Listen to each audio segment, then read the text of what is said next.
کہ وراثت زندگی میں تقسیم نہیں ہو سکتی، کہ کوئی بیٹا، جوان بیٹا اپنے ابا جی سے یہ بھی نہیں کہہ سکتا جی میرا حصہ میں نے دے دو۔ وراثت تقسیم چوتھے نمبر پہ ہوتی ہے، اس سے پہلے 3 کام کرنے کا حکم دیا گیا۔ تو ان کے بیٹے نے 4 سال تک اس وراثت کو تقسیم نہیں ہونے دیا، پورے 4 سال شرعی طور پہ صرف 2 صورتیں ہیں جب کوئی بھی آدمی جائیداد سے اور ترکے سے محروم ہو جاتا ہے۔ تو حدیث رسول کے الفاظ ہیں، اللہ ہر دن کے بدلے میں اس کو اتنی رقم کے صدقہ کرنے کا ثواب عطا کرتے ہیں جتنی اس نے قرض دی ہوئی۔ رسول کریم علیہ السلام نے فرمایا اللہ شہید کو فوری معاف کر دیتے ہیں لیکن قرض اللہ معاف اس کا بھی نہیں کرتے۔ اور نبی کریم علیہ السلام جنازہ نہیں پڑھاتے تھے مقروض کا۔ ہم جو زندگی میں قرض لیتے ہیں گاڑیاں خریدنے کے لیے، گھر بنانے کے لیے، اور کروڑوں روپے کا بھی قرض مل رہا ہو کہیں سے، کبھی پرواہ نہیں ہوئی کہ اگر اللہ کے رسول ہوتے اور ہماری میت آپ کے سامنے ہوتی تو آپ کبھی ہمارا جنازہ نہ پڑھتے۔ یہ کوئی نیکی نہیں ہے کہ کوئی آدمی کہے جی میں پوری جائیداد ہی اٹھا کے ہاسپٹل کو دے کے جا رہا ہوں۔ اگر دادا موجود ہے اور اس کے بیٹے کا انتقال ہو جاتا ہے تو یتیم جو بچے ہیں ان کو شرعی طور پہ وراثت نہیں ملتی۔ وراثت یہ 2 سٹیپ نیچے نہیں آتی، یہ ایک ایک زینہ ایک ایک سٹیپ کر کے نیچے آتی ہے۔ متبنہ بیٹا جو بچوں کو گود لے لیتے ہیں، اڈاپٹ کر لیتے ہیں، ان کا شریعت میں کوئی حق نہیں ہے کہ ان کو وراثت دی جائے۔ زندگی میں وراثت تقسیم کرتے ہیں، یہ وراثت نہیں ہوگی، یہ ہبہ ہوگا، یہ تحفہ ہوگا۔ اور تحفے میں لڑکے اور لڑکی میں فرق نہیں ہوگا کہ لڑکے کو آپ ڈبل حصہ دیں اور بیٹی کو آدھا حصہ دیں، پھر آپ کو پورا سب کو دینا پڑے گا۔ بہت سارے اہل علم فرماتے ہیں کہ باپ کو یا ماں کو اپنی اولاد کا بوسہ لینے میں بھی عدل کرنا چاہیے۔ نبی کریم علیہ السلام کے پاس آئے، آپ نے وہ تحفہ جو ایک بیٹے نے دیا تھا، آپ نے حکم دیا کہ یہ ترکہ وراثت میں سارے بچوں میں تقسیم ہو۔ اگر بہنوں کا حق دبا کے بیٹھے ہوئے ہیں تو یاد رکھیں ساری کی ساری نمازیں منہ پہ دے ماری جائیں گی۔ اور پھر آ کے سوال پوچھتے ہیں جی اگر بہن خود دے دے بھائی کو، تو یہ سمجھ نہیں آتی کہ پاکستان میں ہمیشہ بھائی سارے کے سارے مسکین ہیں، کبھی کوئی بہن مسکین نہیں ہوئی، کبھی آج تک نہیں سنا کہ کوئی بھائی اپنی بہن کو مسکین سمجھ کے دے رہا ہو۔ اور ان بہنوں سے بھی جہاں تک میری آواز پہنچ رہی ہے یہ درخواست ہے، یہ اللہ کا حکم ہے، یہ مت بھائیوں کو دیا کریں، یہ آپ کی اولاد کا حق ہے۔ اعوذ باللہ السمیع العلیم من الشیطان الرجیم للرجال نصیب مما ترک الوالدان والاقربون وللنساء نصیب مما ترک الوالدان والاقربون مما قل منه او کثر نصیبا مفروضا۔ والدین اور قریبی رشتہ داروں میں سے جو بھی وہ اس دنیا میں ترکہ چھوڑ کے جائیں، اس میں سے مرد کے لیے بھی ایک مقررہ حصہ ہے اور عورت کے لیے بھی طے شدہ حصہ ہے۔ وہ مال کم چھوڑ کے جائیں یا زیادہ چھوڑ کے جائیں، یہ حصے اللہ نے فرض کر دیے۔ خطبہ حجۃ الوداع میں رسول کریم علیہ السلام نے جہاں پہ اور بہت ساری تعلیمات دی، ان میں سے ایک تعلیم یہ بھی تھی کہ اللہ نے ہر حقدار کو اس کا حق دے دیا ہے۔ فلا وصیۃ لوارث، جن ورثاء کے حق شریعت نے مقرر کر دیے ہیں اب اس کے لیے کوئی وصیت نہیں کر کے جا سکتا۔ اسلام نے جہاں پہ ہماری ہر بات میں، ہر پہلو میں، ہر عمل میں رہنمائی کی ہے، حقوق العباد میں سے ایک بڑا حق وراثتی مال کی منصفانہ تقسیم ہے۔ وراثتی مسائل اور معاملات میں اور پھر وصیت کے احکامات میں اور اس کی تقسیم میں عام طور پر یوں لگتا ہے کہ ہم کسی مذہب کے، کسی شریعت کے ماننے والے نہیں ہیں، بس من مانی کے مطابق وراثت سے تقسیم کرتے ہیں اور ہر وہ کام کر رہے ہوتے ہیں جن سے شریعت نے بڑے صاف لفظوں میں ہمیں روک دیے۔ اس لیے ضروری جو باتیں ہر مسلمان کو وراثت کے احکام و مسائل کے بارے میں جاننی ضروری ہیں، وہ چند باتیں آپ کے سامنے اس مختصر دورانیے میں رکھی جا سکتی ہیں۔ جو حصے اللہ نے مقرر کیے ہیں، یاد رکھیے، ان میں میت کے مسائل اور میت کے بچے کتنے ہیں، بیٹیاں کتنی ہیں، یہ سارے معاملات دیکھ کے ان کے حصے تقسیم ہوتے ہیں۔ یعنی یہ تو قرآن کریم نے بتا دیا کہ جو بیٹا ہے، جو لڑکا ہے، جو مرد ہے، اس کو خاتون سے، لڑکی سے ڈبل حصہ ملے گا، یہ ایک اصول بتا دیے۔ اب یہ ایک طے شدہ رقم نہیں بتائی کہ اتنے پیسے فلاں بیٹے کو ملیں گے، جتنی جائیداد اور جتنا ترکہ کوئی دنیا میں چھوڑ کے جائے گا اسی مطابق وہ بیٹوں میں بیٹیوں میں تقسیم ہو جائے گی۔ عام طور پہ ہمارے ہاں ان چیزوں سے کوئی سروکار نہیں ہوتا، ہمارا جو پٹوار سسٹم ہے ان کو پہلے سے ہی پتہ ہوتا ہے کہ اتنا اتنا حصہ بنے گا، اس لیے اس تفصیل کی طرف جانے کی میں ضرورت بھی نہیں سمجھتا۔ جن باتوں کا ہمیں علم ہونا چاہیے ان میں سے ایک سب سے بنیادی بات یہ ہے کہ وراثت زندگی میں تقسیم نہیں ہو سکتی۔ اللہ رب العزت نے وراثت کے احکامات جہاں پہ اتارے ہیں، جو میں نے آیت مبارکہ پڑھی سورہ نساء کی آیت نمبر 7، اس میں اللہ تعالیٰ فرماتے ہیں لِلرِّجَالِ نَصِیبٌ مِّمَّا تَرَکَ الْوَالِدَانِ، مرد اور عورت کے لیے وہ حصہ ہے جو والدین چھوڑ کے جائیں۔ اس کا مطلب ہے زندگی میں وہ تقسیم نہیں کر سکتے، یہ ترکہ کہلاتا ہے، چھوڑا ہوا۔ زندگی میں وراثت تقسیم کرنے کی کئی شرعی اور اخلاقی قباحتیں ہیں اور جو ہمیں اس معاشرے میں نظر آتی ہیں۔ مثال کے طور پہ اگر کسی صاحب نے اپنی اولاد کو شرعی اصولوں کے مطابق وراثت تقسیم کر دی، لیکن اس کی زندگی میں اگر اس کا کوئی ایک بیٹا فوت ہو جاتا ہے اس کی زندگی میں، اب شرعی طور پہ اس دادا کی وراثت میں اس کے یتیم پوتے اور پوتیوں کا حصہ نہیں ہے، شرعی وراثت، لیکن اس نے تو اپنی زندگی میں وراثت نام لگوا دی۔ دوسری بات جو اللہ رب العزت نے وراثت تقسیم کرنے کے آداب بتائے ہیں، وراثت تقسیم چوتھے نمبر پہ ہوتی ہے، اس سے پہلے 3 کام کرنے کا حکم دیا گیا۔ سب سے پہلا کام اس کے ترکے میں سے میت کے کفن دفن کا اہتمام ہوگا، اور دوسری بات قرآن بتاتا ہے من بعد وصیت یوصی بہا او دین، کہ دوسری بات جو اس نے وصیت کی ہوگی اور اس کے بعد جو اس نے قرض چھوڑا ہوگا وہ ادا ہوگا۔ حدیث مبارکہ میں نبی کریم علیہ السلام نے اسی بات کو، اللہ نے کہا کہ جو پہلے وصیت کا ذکر کیا اور اس کے بعد قرض، لیکن نبی کریم علیہ السلام نے فرمایا کہ قرض وصیت سے بھی پہلے ادا ہوگا۔ تو اگر قرض ادا کرنے کے بعد کچھ رقم بچے گی تو وصیت پوری ہوگی۔ گویا جو بھی ترکہ کوئی آدمی چھوڑ کے جاتا ہے، سب سے پہلی بات اس کا کفن دفن، دوسری بات جو اس نے قرض چھوڑا ہوگا وہ قرض ادا کیا جائے گا۔ اسی لیے آپ دیکھتے ہیں جنازہ سے پہلے یہ اعلان ہوتا ہے کہ اس کے ذمے اگر کوئی قرض ہے تو وہ آ کے ہم سے مل لے۔ اور قرض کا معاملہ میت کے ساتھ یہ بڑا خطرناک ہے۔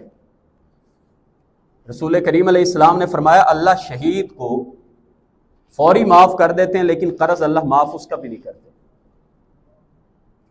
نبی کریم علیہ السلام نے نماز پڑھائی اور آپ نے دریافت کیا کیا فلاں خاندان کا کوئی فرد یہاں پہ بیٹھے؟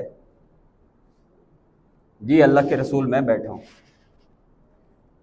کہا جو تمہارا فوت ہو گیا فلاں فلاں، میں نے دیکھا اس کو جنت کے دروازے پہ روکا ہوا ہے۔ کہنے لگے وہ صحابی اللہ کے رسول میں نے ان کی طرف سے تو سارا قرض ادا کر دی ہے، لیکن ایک عورت 2 درہم کا مطالبہ کرتی ہے، ایک عورت 2 درہم کا مطالبہ کرتی ہے لیکن اس کے پاس گواہ نہیں ہے، میں نے اس کو نہیں دیا۔ اللہ کے رسول نے فرمایا اس کو دے دو، وہ حقدار ہے۔ اور نبی کریم علیہ السلام جنازہ نہیں پڑھاتے تھے مقروض کا۔ اتنی حدیثیں ہیں۔ آقا کریم علیہ السلام دریافت کرتے تھے کیا اس پہ قرض ہے؟ اگر قرض ہوتا تو پھر آپ پوچھتے کہ کیا اس نے کوئی ترکے میں کوئی مال چھوڑا ہے جو اس کا قرض ادا ہو جائے. اگر اس نے قرض چھوڑا ہوتا اور نبی کریم علیہ السلام ریاست میں کوئی پیسے ہوتے، یا آپ اپنی طرف سے ادا کر دیتے یا آپ صحابہ سے کہتے تم جنازہ پڑھ لو، میں اس کا جنازہ نہیں پڑھوں گا. بلکہ ایک موقع پہ تو نبی کریم علیہ السلام نے انکار کر دیا، میں جنازہ نہیں پڑھوں گا اس کا. ہاں تم پڑھا لو، میں نہیں پڑھاؤں گا اس کا جنازہ. صحابی رضی اللہ تعالیٰ عنہ آگے بڑھے، اللہ کے رسول اس کا قرض میں ادا کرتا ہوں. اور اس حدیث کے الفاظ ہیں اس صحابی پہ 18 یا 19 درہم قرض تھا، اور یہ 18-19 درہم بھی کوئی آپ کہہ سکتے ہیں 4-5 تولے چاندی بنتی ہے. بات آگے بڑھانے سے پہلے میں آپ کے لیے ایک بہت بڑا سوال چھوڑ کے جا رہا ہوں کہ ہم جو زندگی میں قرض لیتے ہیں گاڑیاں خریدنے کے لیے، گھر بنانے کے لیے، اور کروڑوں روپے کا بھی قرض مل رہا ہو کہیں سے، کبھی پرواہ نہیں ہوئی کہ اگر اللہ کے رسول ہوتے اور ہماری میت آپ کے سامنے ہوتی تو آپ کبھی ہمارا جنازہ نہ پڑھتے. تو ابو دردہ کہتے ہیں اللہ کے رسول میں اس کا قرض ادا کرتا ہوں. اللہ کے رسول نے پھر پوچھا سارا کا سارا؟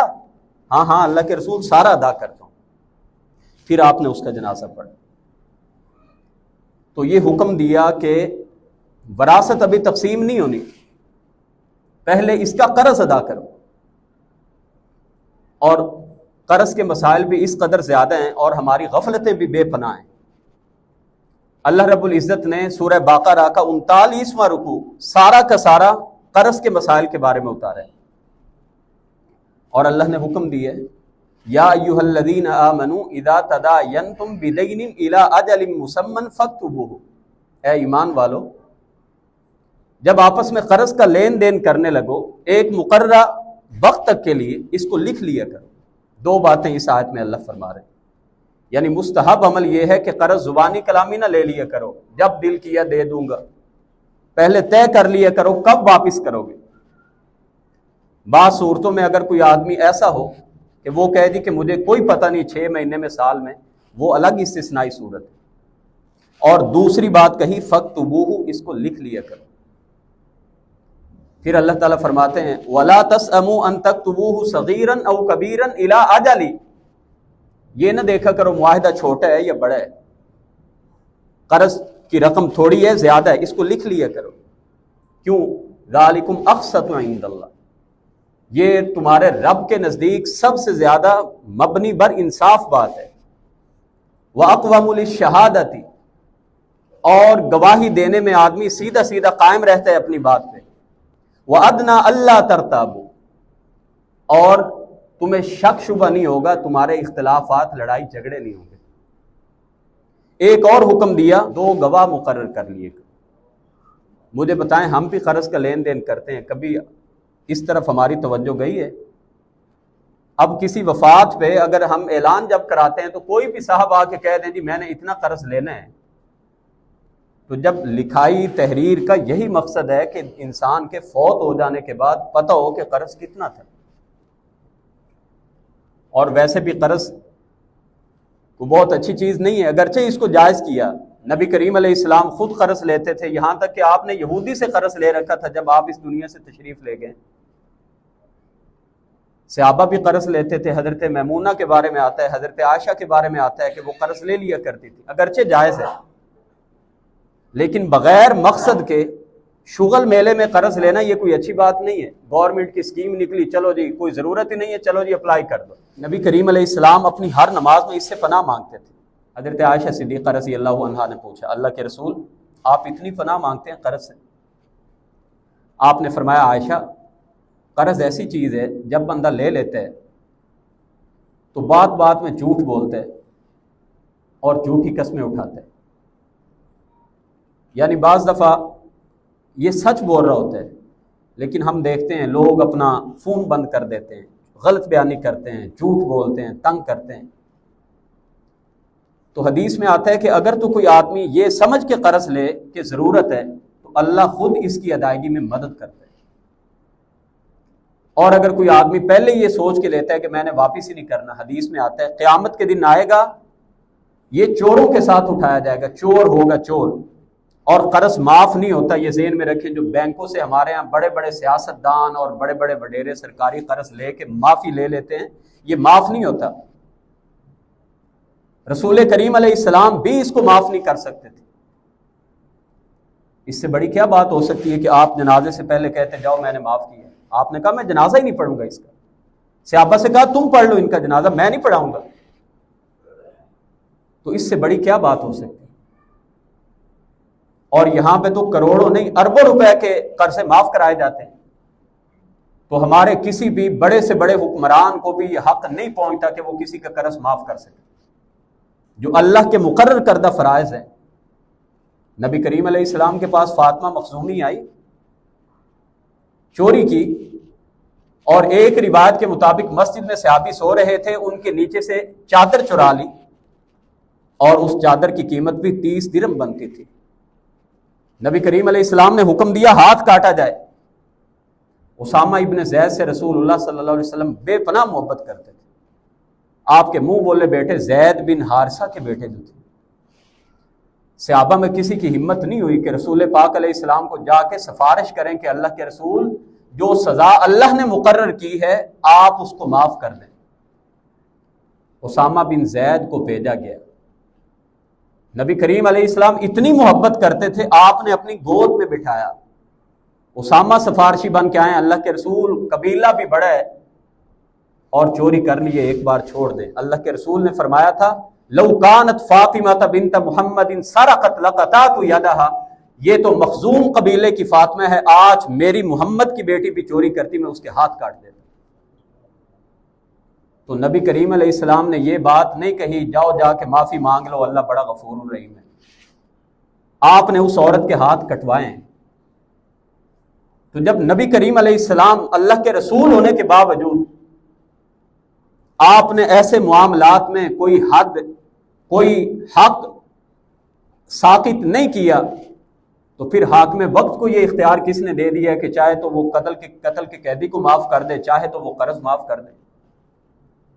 جس نے قرض لیا ہے اس حدیث کی روح سے، تو اللہ کے رسول علیہ السلام کے صحابی نے تو کہا میں نے ابھی 2 دینار 2 درہم ابھی میں نے نہیں دیے۔ اللہ کے رسول نے فرمایا تمہارے بھائی کو جنت کے دروازے پہ روکا ہوا ہے، جاؤ 2 درہم دو اور پھر اس کی بخشش ہوگی۔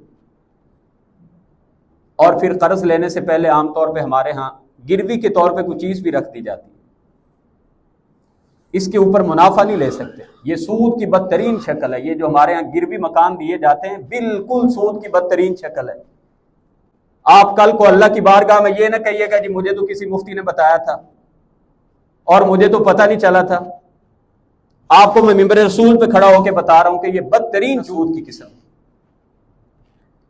جب آپ نے کسی سے قرض لیا وہ اعتبار نہیں کر رہا، آپ نے گروی اس کے پاس کوئی چیز رکھوا دی۔ نبی کریم علیہ السلام نے بھی یہودی کے پاس گروی چیز رکھوائی تھی، اور وہ محض ایک سیکیورٹی ہوتی ہے۔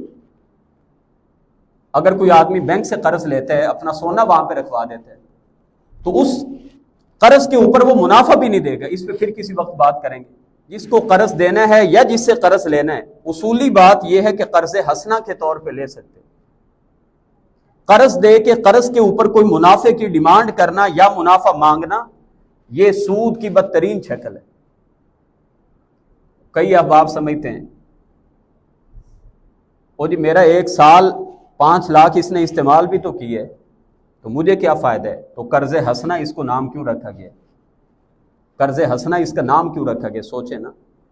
میرے ذہن میں وہ حدیث آ رہی ہے، سنن ابن ماجہ شریف میں آتی ہے، شیخ البانی رحمۃ اللہ علیہ نے بھی اپنے سلسلہ میں اس کو نقل کی ہے۔ اللہ کے رسول علیہ السلام فرماتے ہیں جو آدمی کسی کو قرض حسنہ دیتا ہے، اللہ اس کو قرض دینے کے بدلے میں صدقے کا ثواب عطا کرتے ہیں۔ اس نے صدقہ کیا نہیں، اس کو پیسے واپس ملنے۔ اور حدیث کے الفاظ ہیں جب وقت آ جاتا ہے اور کوئی آدمی قرض واپس نہیں کر پاتا، تو حدیث رسول کے الفاظ ہیں اللہ ہر دن کے بدلے میں اس کو اتنی رقم کے صدقہ کرنے کا ثواب عطا کرتے ہیں جتنی اس نے قرض دی ہوئی۔ تو یہ کوئی کم ثواب ہے؟ شیخ البانی رحمۃ اللہ علیہ نے ایک روایت نقل کی ہے کہ ایک آدمی جب جنت میں داخل ہوا تو اس نے جنت کے دروازے پہ لکھا ہوا دیکھا کہ صدقہ کا ثواب 10 گنا ہے اور قرض دینے کا اجر 18 گنا ہے۔ یہ اللہ کے رسول علیہ السلام کی صحیح ترین حدیث ہے۔ تو دوسروں کی ضرورت میں ان کے کام آنا یہ بہت بڑی نیکی ہے، لیکن اس نیکی پر آپ اجرت نہیں لے سکتے۔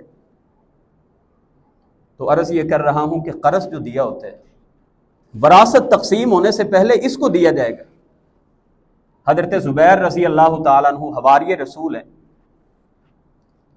صحیح بخاری شریف میں آتا ہے 22 لاکھ قرض چھوڑ کے گئے۔ اللہ اکبر، اللہ نے اسلام کی برکتوں سے اتنا مالا مال کیا۔ آج ہمارا یہی کہنا ہے کہ ہم اگر اسلامی اصولوں کے مطابق چلے جائیں گے، کنگال ہو جائیں گے، غریب ہو جائیں گے، کاروبار تباہ ہو جائیں گے۔ اور میرے نبی کے ساتھی جن کو اللہ کے رسول علیہ السلام نے فرمایا تھا 10 مبشرہ میں سے حواری رسول ہیں، 5 کروڑ اور 2 لاکھ درہم ترکے میں چھوڑ کے گئے۔ 5 کروڑ 2 لاکھ درہم، پاکستانی کرنسی نہیں، چاندی کے سکے، اور ایک بیوی کو 12 لاکھ درہم ترکے میں وراثت میں ملے۔ اور حضرت عبد الرحمن ابن عوف جب اس دنیا سے تشریف لے گئے تو ایک بیوی کے ترکے میں 1 لاکھ دینار آئے۔ یہ ہمارے لیے بہت بڑا سبق ہے۔ جو یہ بات کرتے ہیں نہیں نہیں جی جھوٹ نہیں بولیں گے، سود نہیں لیں گے، غلط کام نہیں کریں گے تو شاید ہم تو مر جائیں گے، کام تباہ ہو جائے گا۔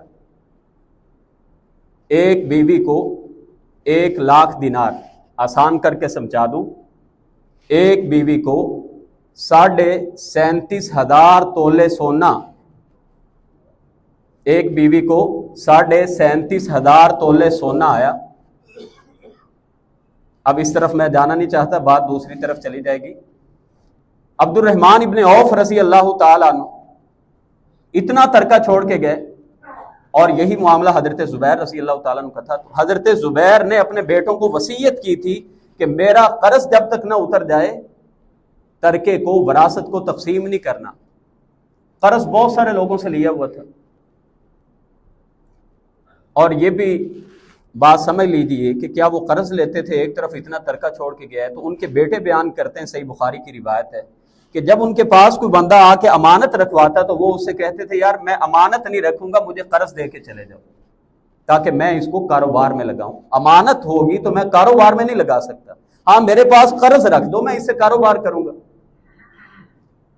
تو ان کے بیٹے نے 4 سال تک اس وراثت کو تقسیم نہیں ہونے دیا۔ پورے 4 سال حج کے موسم میں بیت اللہ میں آتے، اعلان کرتے میرے ابا جی حضرت زبیر پہ جو قرض ہے وہ آ کے دعویٰ کر سکتے ہیں، اور 4 سالوں کے بعد انہوں نے اس وراثت کو تقسیم کیا۔ تو بنیادی بات میں نے یہ کہی کہ وراثت زندگی میں تقسیم نہیں کی جا سکتی، اور اس کی وجہ یہ بیان کی کہ اگر اس کے بعد اس آدمی نے کسی سے قرض لے لیا تو وہ قرض کون ادا کرے گا؟ ابھی تو اس کا ترکہ ہے، اس میں سے قرض دیا جا سکتا ہے۔ گویا پہلی بات یہ ہے کہ زندگی میں وراثت تقسیم نہیں کی جا سکتی، یہ شریعت کے خلاف ہے۔ اور دوسری بات یہ ہے کہ کوئی بیٹا، جوان بیٹا اپنے ابا جی سے یہ بھی نہیں کہہ سکتا جی میرا حصہ مینوں دے دو۔ یہ بالکل بیٹے کو کوئی حق نہیں پہنچتا، یہ ماں باپ کا حق ہے۔ جو مالک ہیں وہ اگر چاہیں تو وہ اپنی مرضی سے اگر کسی کو کچھ دے دیں ہبہ کر کے، وہ الگ بات ہے، تحفے کی شکل میں۔ لیکن وراثت جو جس کو نام ہی ترکہ دیا گیا، چھوڑا ہوا، یہ فوت ہونے کے بعد تقسیم ہوگا۔ دوسری بات یہ ہے کہ جو اللہ نے حقدار بنا دیے ہیں، ان حقداروں کو نہ تو ہم اپنی مرضی سے کچھ زیادہ دے سکتے ہیں اور نہ ان کے حق سے محروم کر سکتے۔ لا وصیت لوارث، وارث کے لیے کوئی وصیت نہیں ہوگی جن کے حصے اللہ نے مقرر کر دیے۔ ابا جی کسی ایک بیٹے کے بارے میں یہ وصیت نہیں کر سکتے کہ جی اس کو ذرا زیادہ جائیداد دے دینا۔ اور قرآن بتاتا ہے فمن خاف من موص جنفا او اثما فاصلح بینہم فلا اثم علیہ، ایسی وصیت کو جو گناہ پہ مبنی ہو اس کو بدل دو، شریعت کے مطابق اس وصیت کو ڈال لو، اس کا تمہارے اوپر گناہ ہی کوئی نہیں۔ تو شرعی وارث کے بارے میں وصیت نہیں ہو سکتی، اور جو شرعی وارث ہیں ان کو جائیداد سے محروم بھی نہیں کیا جا سکتا، بیٹا نافرمانی کیوں نہ ہو جائے۔ ہر اتوار کو ہمارے ہاں اخبار میں آق نامہ کے اشتہار چھپتے ہیں، میرا فلاں بیٹا نافرمان ہو گیا ہے، میرا اس سے کوئی تعلق نہیں ہے۔ یہ بالکل اسلام کی تعلیمات کے خلاف اور منافی بات ہے۔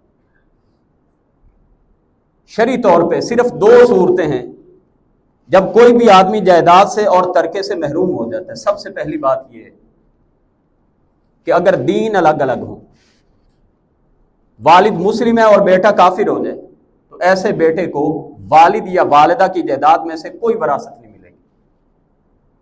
دوسری بات یہ ہے کہ جس کے ترکے سے اس نوجوان کو حصہ ملنا ہے، یہ اس کو قتل کر دے، یعنی والد کو کوئی آدمی گولی مار کے کہ اس کا کام تمام کریں تاکہ فوری طور پہ جائیداد تو مجھے ملے، تو اب ایسا آدمی شرعی طور پہ جائیداد سے محروم ہو جاتا ہے۔ چند مہینے پہلے ادھر لاہور میں ایک بڑا واقعہ بھی ہوا تھا کہ بیٹے نے اپنے ابا جی کو قتل کرا دیا۔ یہ اقرا ہاسپٹل کے مالک کی سٹوری آپ نے دیکھی ہوگی۔ تو شرعی طور پہ جو اپنی ماں کو یا اپنے باپ کو قتل کر دیتا ہے تو شرعی طور پہ یہ وراثت سے محروم ہو جاتے ہیں۔ ایک اور صورت ہے کہ اگر دادا موجود ہے اور اس کے بیٹے کا انتقال ہو جاتا ہے تو یتیم جو بچے ہیں ان کو شرعی طور پہ وراثت نہیں ملتی۔ ایک بنیادی اصول ہے الاقرب فالاقرب، جو زیادہ قریب ہوگا وراثت اس کو ملے گی۔ اگر دادا کے بقیہ بیٹے موجود ہیں